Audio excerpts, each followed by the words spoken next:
What happened to the Miami Heat Superteam? Everybody always seems to forget some of the lesser-known players on the best teams of all time. We're going to change that here in this video today. We're going to talk about what happened to every player on that 2011 Miami Heat Superteam and how their careers ended up. Be sure to stick around until the end of the video to hear about the most popular player on this roster. Why don't we go over this one in alphabetical order, huh? Starting off with Joel Anthony, number 50. Joel Anthony wasn't a part of this whole super team being formed at the start of the 2011 season. Anthony signed a one-year deal with Miami during the 2011 season before re-upping with them until they won their championship against the San Antonio Spurs. After that, he was traded to the Boston Celtics, where he didn't even spend a full year before being flipped to the Detroit Pistons. He was there for 2 full years before being waived and then signed with the Spurs. After 1 full year, he left and signed with the Milwaukee Bucks. I'd say this guy was quite the journeyman. He didn't even make the roster and chose to play in Argentina's basketball league for the rest of his playing days. He's now retired and living his best life somewhere around the world. Shane Battier is up next.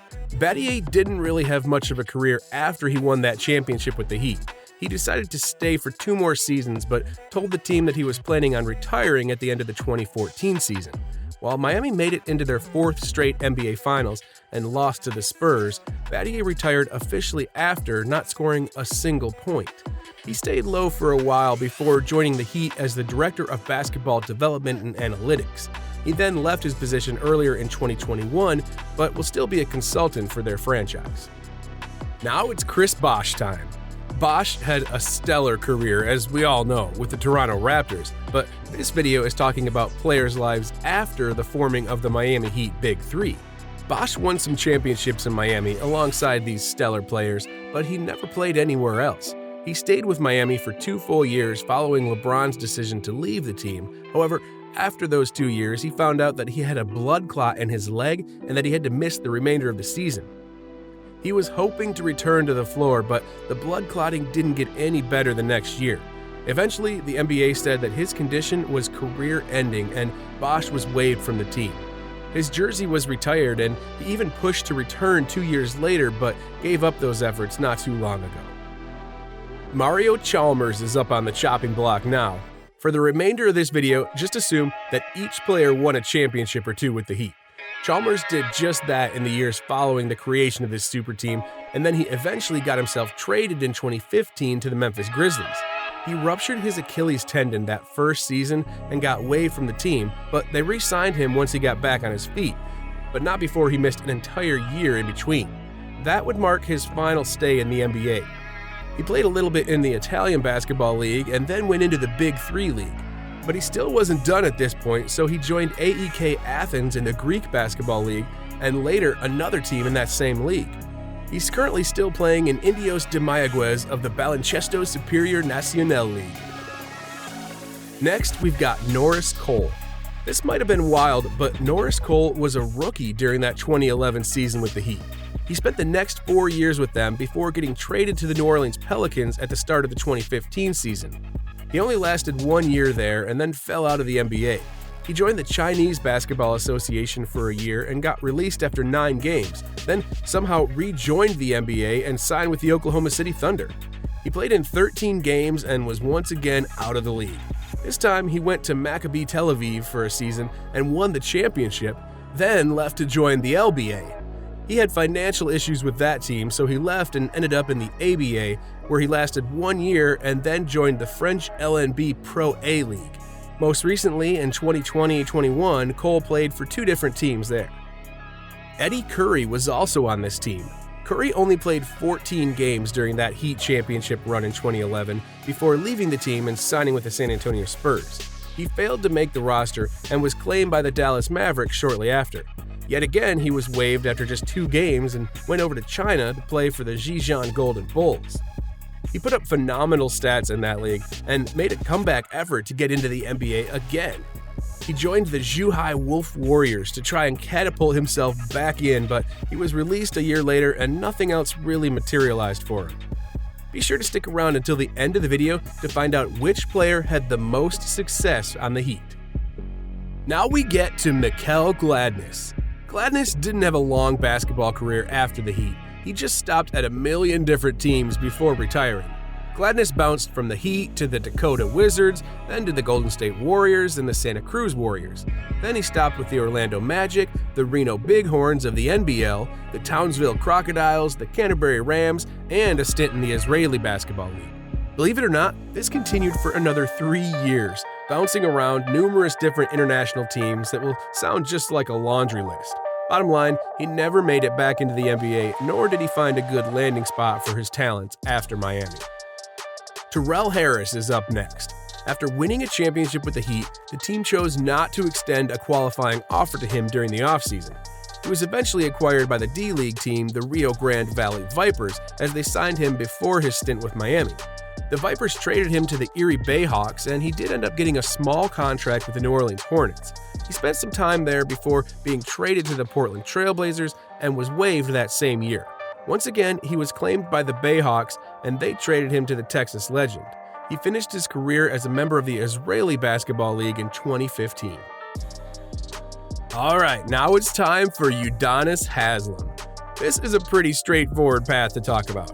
After that first Heat championship, Haslem remained with the team for the rest of his career. He enjoyed all of their success and had grown to be the tough leader of this grizzled Miami squad. To this day, he's still with the Heat, and while he's taking up a roster spot, everybody thinks of him as a role model and coach. His last 6 years, he hasn't posted any crazy minutes or stats, but nobody can take away his impact on this organization.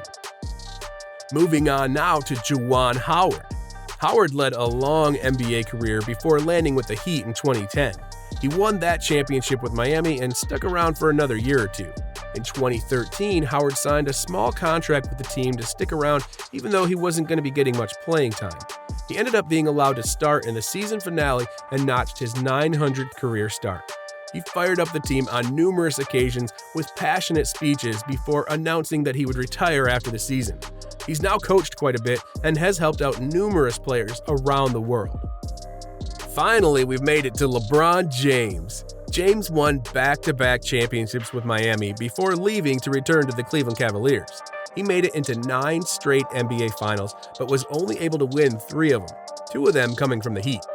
He lost 3 to the Golden State Warriors, but did have a phenomenal 3-1 series comeback in 2016. He ended up leaving the Cavaliers a second time to join the Los Angeles Lakers. And there he had a horrible first year, but won the NBA championship in his second, adding on to his career total. His most recent year saw the team flop in the first round against the Phoenix Suns. However, we all know James' career is far from over. Next up, we've got James Jones. Jones spent only 4 years with the Miami organization before leaving the team during the offseason and signing with the Cleveland Cavaliers, where James eventually joined him. He won a championship but lost 2 of them. After the second, he decided to end his playing career and head into an executive position with the Phoenix Suns. He spent the last 4 or 5 years now with them, and let me tell you, he's developed quite the roster over there. I mean, they just made the NBA Finals. Jones is a fantastic executive, and it shows. We're getting close to the end of the list here with Mike Miller. After 2 championships with the Miami Heat, Miller was waived from the team due to an amnesty clause.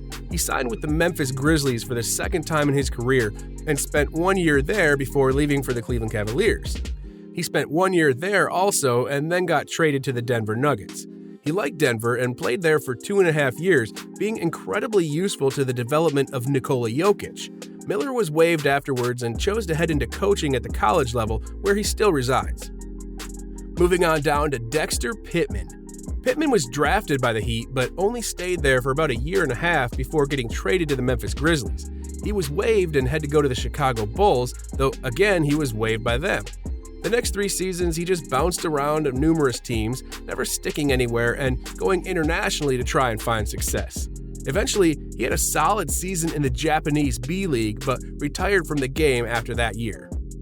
Second to last on this roster was Rony Turiaf. Turiaf was a journeyman throughout his entire career. He just so happened to sign with Miami for 1 season, and they won the NBA championship.